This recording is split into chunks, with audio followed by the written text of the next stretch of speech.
బాగా నీరసంగా ఉన్నట్టున్నా మా మావయ్య అసలు నిద్రపోనివ్వలేదా? అదేం కాదు, హ్యాపీగానే నిద్రపోయాను. కొయ్య మాకు విరిగిపోయిన మంచాల్ని నేనే పొయ్యిలో పెట్టింది. మీ ఇంట్లో మంచాలు వీకా? మనుషులు స్ట్రాంగ్ అని ఒప్పుకోవచ్చుగా. నాకదే అనుమానంగా ఉందమ్మా. మొన్న గార్లు పెండు రుబ్బడానికని పొత్తం తీసుకెళ్తుంటే చేయి జారి కింద పడింది. గచ్చు పగిలిందేమోనని భయపడ్డా, కానీ ఒక్క పిచ్చు కూడా ఓడలేదు. రాత్రి మీ గదిలో ఏంటమ్మా 4-5 బండలు పగిలినాయి. దీనికి ఒంటి మీద 40 ఏళ్ళు వచ్చినా ఇంకా అవపోలా. కాఫీ తీసుకోమ్మా.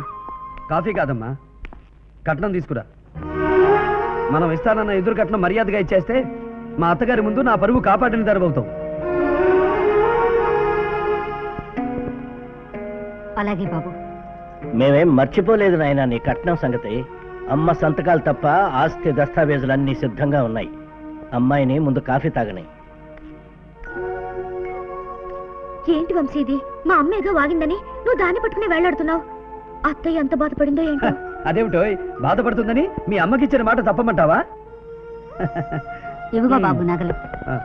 దస్తావేజు కాగితాల మీద సంతకం పెడతాను. ముందు నువ్వు కూర్చో కూర్చో. అబ్బో చాలా బరువుగా ఉంది. మా ఆవిడ మొయ్యగలదంటావా? నిన్నే మోసింది ఈ నగల లెక్క.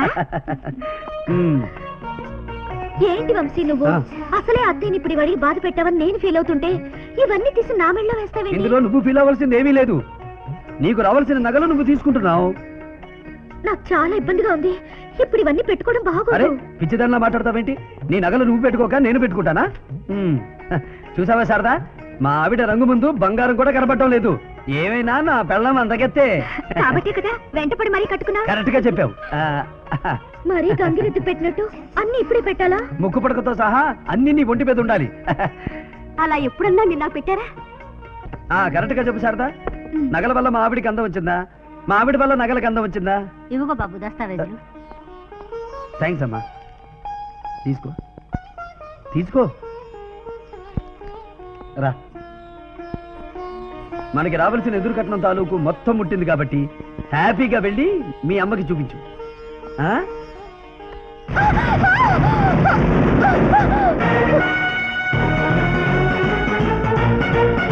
ఈ రోజు నుంచి ఇంటితో నీకు ఎటువంటి సంబంధం లేదు.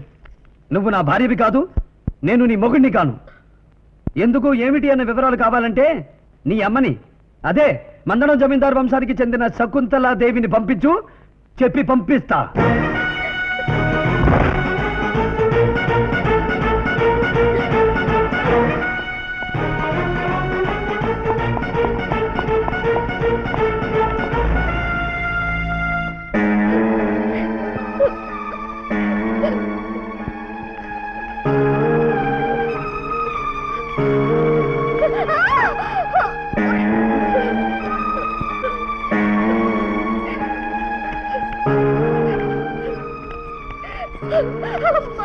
అమ్మా శిరీష, ఏమైందమ్మా? ఏమైంది? ఆ నగలేమిటమ్మా? చెప్పమ్మా, ఏం జరిగింది? నన్ను ఇంట్లోంచి మెడపట్టి బయటికి గెట్టారు. Good morning. అనుకున్న ప్రకారం ఆస్తి మొత్తం మన పేరును ట్రాన్స్ఫర్ చేశారన్నమాట. అమ్మాయిని కూడా నగలతో సహా ట్రాన్స్ఫర్ చేసి పుట్టింటికి పంపారు. ఈ రోజు ఎలా జరుగుతుందని నాకు ఆ రోజే తెలుసు. ఆ రోజే తెలిసిన వాడివి అప్పుడే బాధ ఎందుకు చెప్పలేదు? చెబితే అయినా పొజిషన్ లో ఉన్నారా తమరు? సంబంధం జరగొట్టాను, నన్ను ఎక్కడ జరుగుతారని అన్ని మోసుకొచ్చా. అయినా ఇప్పటికీ చెప్తున్నాడు, కుర్రాడు మాత్రం చాలా మంచోడు. నన్ను వెళ్ళగొట్టింది ఆయన. నీ భర్త? అవునమ్మా, ఇదిగో ఎదురు కట్నం. ఈ రోజు నుంచి నువ్వు నా పెళ్ళానివి కాదు, నేను నీ మొగుడిని కాదు పొమ్మన్నారు. వివరాలు కావాలంటే మీ అమ్మని రమ్మను, చెప్తానన్నారమ్మా.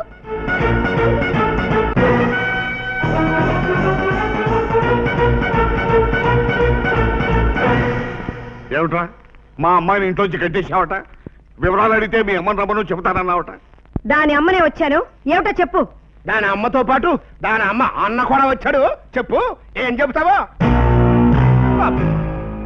నీ అమ్మ కొంగుచాటు మొగుడు, నీ అమ్మ చెంచా అన్న కూడా వచ్చాక చెప్పకుండా ఎలా ఉంటాను? అత్త, స్వీట్ ఎంత బాగున్నా ఎక్కువ తినలేము. 3 రోజులకే నీ కూతురు మొహం మొత్తేసింది. ఏమిట్రా, తెలివిగా మాట్లాడుతున్నాను అనుకుంటున్నావా?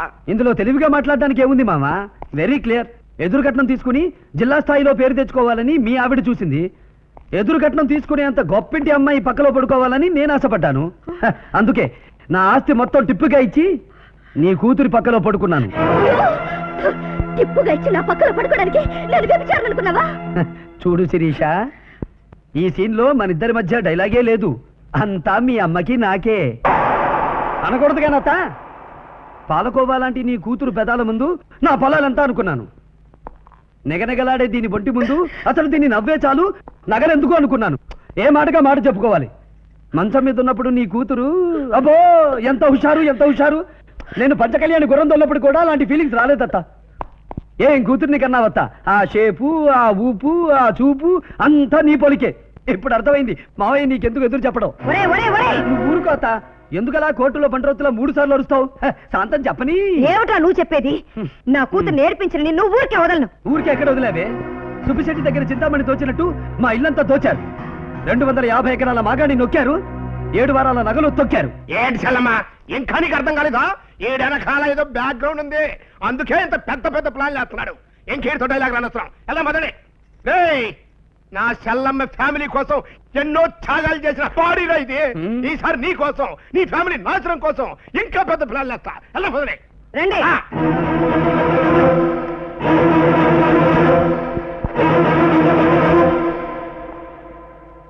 ఎదురు కట్నం ఇవ్వడం అవమానం అనిపిస్తే అసలు ఈ పెళ్లే చేసుకోకుండా ఉండాల్సింది. అంతేగాని కట్టుకున్న పెళ్ళాన్ని పుట్టింటికి పంపడం గొప్పతనం కదరా. మా తాత కూడా ఆడాళ్ళతో తిరిగేవాడు. ఎవరికైనా వడ్డిచ్చేవాడు, కూరగాయలు ఇచ్చేవాడు. మహా అయితే దాళవా పంట ఇచ్చేవాడు. ఇలా ఇళ్ళు పొలాలు రాసివ్వడం ఏంట్రా? అది 3 రాత్రుల కోసమా? ఈడు రసికుడు, రాక్షసుడు నాకు అర్థం కావట్లేదు. మావయ్య, ఇదంతా నువ్వు మనస్ఫూర్తిగానే చేస్తున్నావా? చెప్పరా చెప్పరా చెప్పరా నీ చెప్పరా.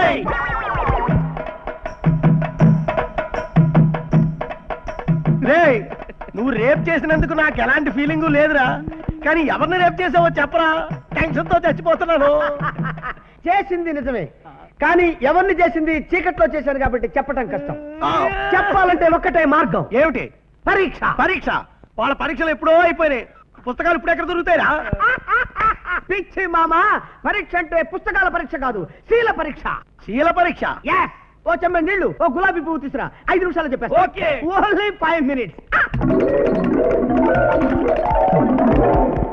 బాబు, నాయనా, పరీక్ష చేస్తావో ప్రయోగమే చేస్తావో నీ ఇష్టం. ఆ క్యాండిడేట్ ఎవరో చెప్పరా?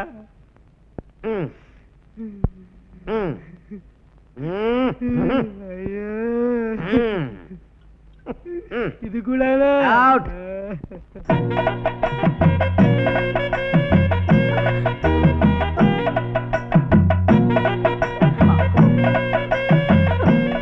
ఇది కన్యే. ఏమి నా భాగ్యము.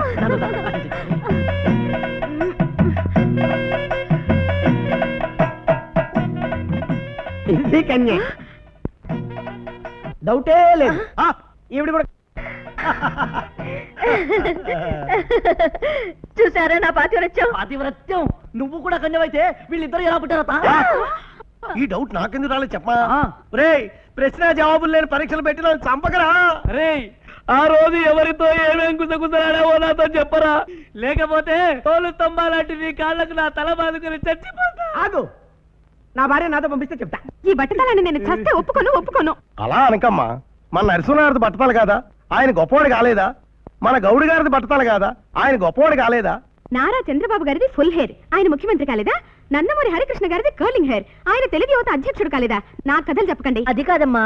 మీరు ఇంకేం మాట్లాడకండి. మీకేం జుట్టున్న మొగులతో హాయిగా మీరు బాగానే ఉంటారు. రేపు గ్రూప్ ఫోటో దిగితే ఈయనొక్కడే సపరేట్ గా ఎంత అసహ్యంగా ఉంటారో నాకు తెలుసు. I'm sorry.